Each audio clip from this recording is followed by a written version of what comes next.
యాక్చువల్గా నీళ్ళు తీసినాము, మళ్ళీ ఫుల్ నీళ్ళు వచ్చినాయి. సో ఇది కూడా నిన్న కాల్తీను మస్తు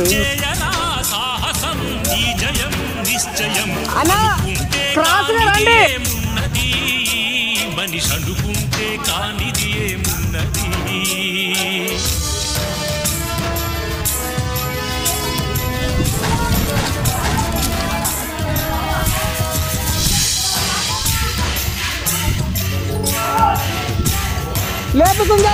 చిలిపి బాలుడనుకుంటే చిటికనేలు అనుకుంటే కృష్ణుడెత్తలేడుగా గోవర్ధన భారం.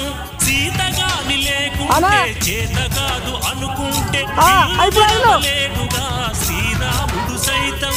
మనసుంటే కనపడదా ఏదో మార్గం, కసి ఉంటే జతపడదా నీతో